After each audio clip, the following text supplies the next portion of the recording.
So welcome, welcome, welcome our remarkable, beloved, and visionary leader colleague, Michelle. We so appreciate your consistent leadership and all the work that you've done in community. And as always at Setsi, we begin by acknowledging our creator and giving thanks to the original stewards of the various lands we're on. We acknowledge all our ancestors, all those who toiled without compassion or compensation. We acknowledge all our elders and community stalwarts whose shoulders we stand on as we build, share, and learn together for our collective liberation and sovereignty. So Michelle, can you please introduce yourself to our listeners and viewers and share a bit about your remarkable work? Absolutely. Well, thank you so much, Victor, for having me on the show. I'm really excited and really honored that you reached out to me. So my name is Michelle Davis, CEO and founder of MVD Consulting Inc. We work with not-for-profit organizations and businesses to really help them deepen their work around diversity, equity, and inclusion. We also help to lead research and evaluation. I have a long interesting winding road of how I got there, but I've been was a not-for-profit leader for many years in education, community health, community legal, as well as gender-based violence prevention sectors in Ontario. And I've worked across Canada and internationally, really around social justice causes, really amplifying and supporting communities to seek the justice that they so rightly and which they deserve. That's incredible. The work that you've done with equity denied communities is incredible and important. It's vital in this season of deep polarization and this crisis in so many ways and in so many communities. So once again, I applaud your consistent leadership and commitment to community development. So my next question, what inspires you in your work right now? What has you curious or what's keeping you up at night? Start off with a good one, Victor. Look at that. So there are so many things that inspire me as well as keep me up at night.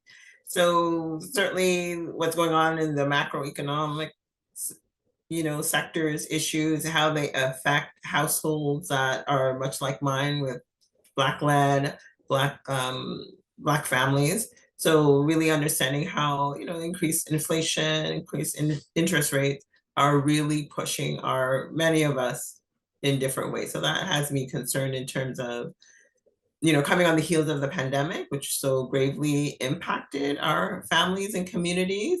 Now this situation is really pushing people to the edge and to the brink. And so how are we going to ensure that Black communities and Black households are able to recover? Right? So that's something that has me concerned as an individual, but also as a board director, as a volunteer, as a community member. But on the other hand, what inspires me is the hope that I see in so many ways every day, whether with the clients that I work with, the young people that I mentor, that I see in my son as he's looking, towards his future. So we're still filled with a lot of hope. And so that inspires me to keep going in the work that I'm doing, and really seeking that justice, right? Working in partnership and collaboration with others. We still believe very deeply that there is better on the other side. And so we continue to work. So that's some of the things that are inspiring me currently. I love that. I love that. Thank you. So my next question, what challenges and barriers are you facing in your work? And what are some of the approaches you and your colleagues are taking to overcome some of these challenges and barriers?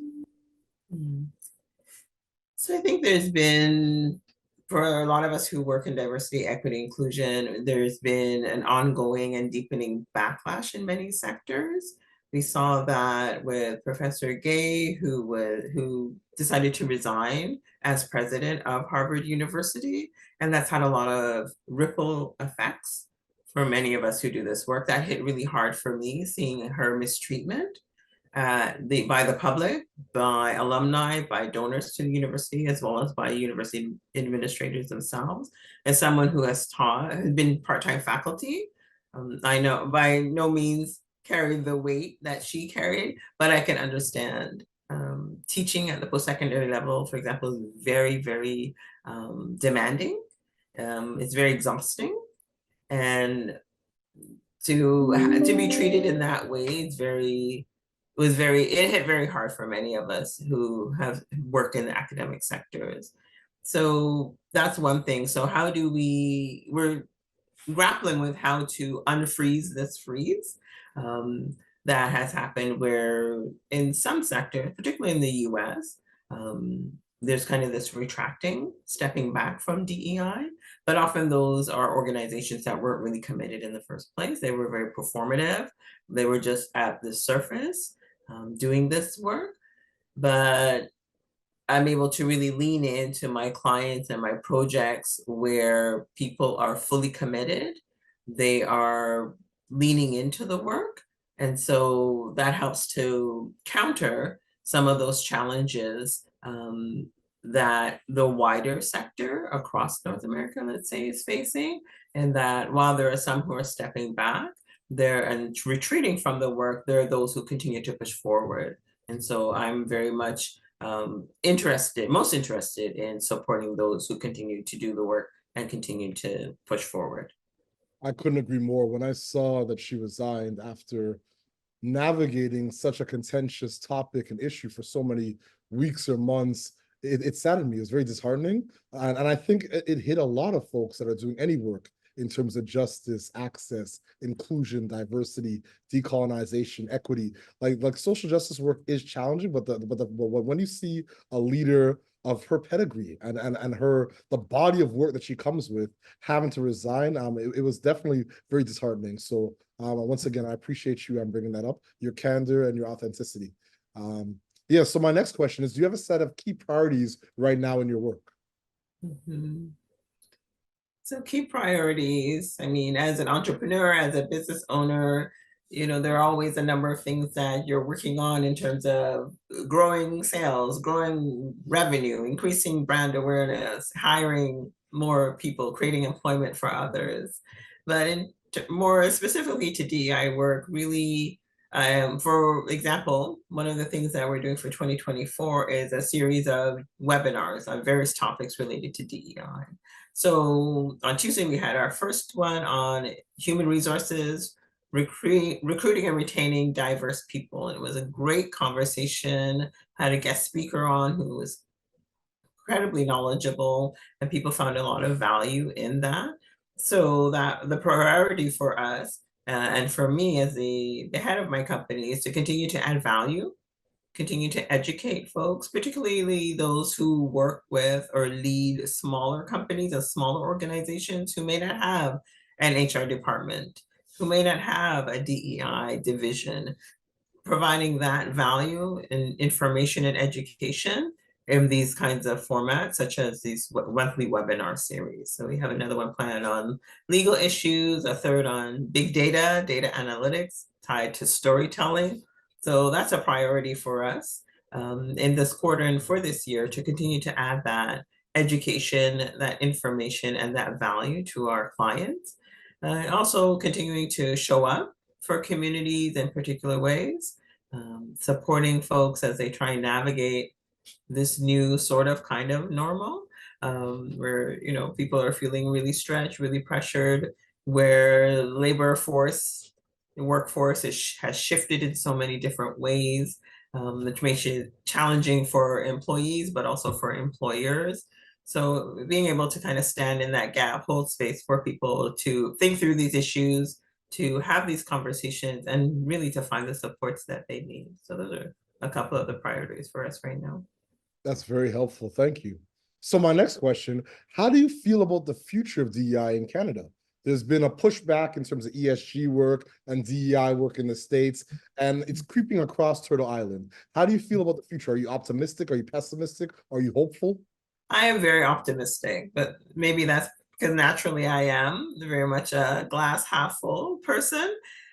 I do think that, or I do believe strongly that there are a lot of opportunities in front of us that we haven't yet realized in decolonization work, in solidarity driven movements. So, and I really believe in Canada, we're just scratching the surface of that work.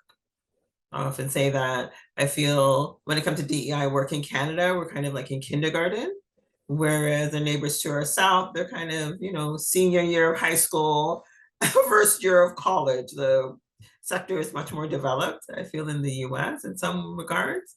So we have this long runway where we can continue to build on our understanding, on our relationships, on our approaches and frameworks that make sense for us in Canada. How we address DEI will certainly look different and should look different from how DEI is addressed in other countries around the world. So I'm certainly very hopeful. There's still a lot of good momentum. There's still a lot of good commitment. It's still a lot of good interest in deepening our diversity, equity, and inclusion work in organizations, workplaces, as individuals.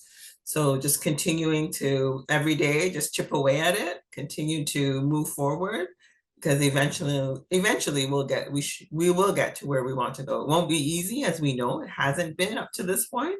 It won't be easy going forward, but it's such important work. I couldn't agree more. I know that some of the institutions and organizations that we speak of have such great power. And from when I was a young boy, my father taught me that power usually attracts the worst and corrupts the best. So with that knowledge of power, it's so important to have representation and diversity of thoughts and lived experience and social location. So once again, I just applaud you for your remarkable work and your consistent leadership. So my last question, do you have any closing thoughts or calls to action for our listeners and our viewers? I'll just pick up with your comment you made about power. I think it's so important that we reframe and reframe power. So that power that corrupts, that power that is oppressive, to really look at power with how do we work together, and having that abundance mindset. There's more than enough for all of us, and not that zero-sum game that capitalist societies believe in. So if we reframe that notion of power, then we know that together we will go much further, right, than as individuals. And so reframing those notions will be important and allowing us to move forward much more quickly in a much more healthy, holistic way than I believe how we have traditionally approached a lot of this work. So yeah, if anyone is interested in learning more about my work, what I do, please reach out at mvdconsulting.ca. We'd be happy to chat. mvdconsulting.ca. Fast alone or far together. Remarkable as always, Michelle. Thank you so much for all that you do for so many. And yeah, just investing this time with us today to share actual insights, wisdom, and clearly the vocation, the passion that comes behind your work. And as always at Setsi, we close the way we began this conversation, this interview, by giving thanks to our creator, by acknowledging, giving thanks to the original stewards, the various lands we're on. We give thanks and acknowledge all our ancestors, all those who toiled without compassion or compensation. We acknowledge all our elders and community stalwarts whose shoulders we stand on as we build, share, and learn together for our collective liberation and sovereignty. Thank you so much, Michelle. We so appreciate you. Thank you so much for having me, Victor. It was a wonderful conversation.